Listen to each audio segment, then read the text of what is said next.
या देवी सर्वभूतेषु विद्यारूपेण संस्थिता नमस्तस्यै नमस्तस्यै नमस्तस्यै नमो नमः।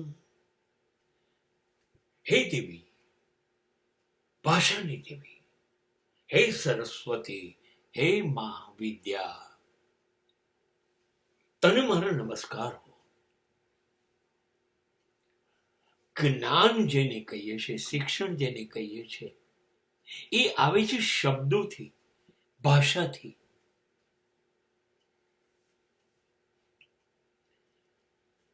શબ્દ છે ને બે ધારી તલવાર છે। શબ્દની ગજબ શક્તિ છે। એ શબ્દ ધારે ને તો આખી દુનિયાની તલવારો ખેંચાઈને માથા ધડથી જુદા કરીને લોહીની નદીઓ વહેવડા દે એટલી તાકાત શબ્દની છે। ખાલી દ્રૌપદીનું એક વાક્ય, આંધળાના દીકરા આંધળા અને કુરુક્ષેત્રમાં લાખો લોકોના જીવ ગયા। શબ્દની આ તાકાત છે।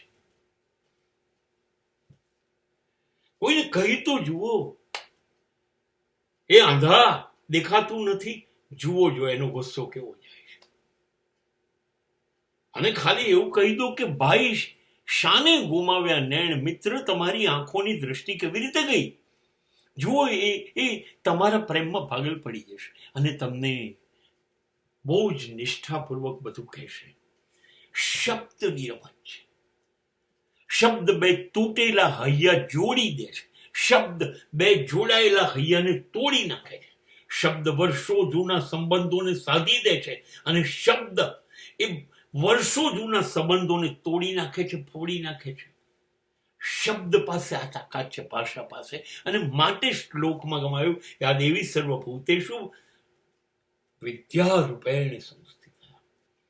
શબ્દ એ છે જે કલ્યાણ માટે વપરાય, અને જો ના વપરાતા હોય તો વાપરવાનું બંધ કરો, મૌન થઈ જાઓ, ચૂપ થઈ જાઓ। ભગવાન કરે ને તમારી બોલવાની શક્તિ જતી રહે જો તમે શબ્દનો દુરુપયોગ કરવાના હોય તો। અને એ જ થાય છે મોટા ભાગે।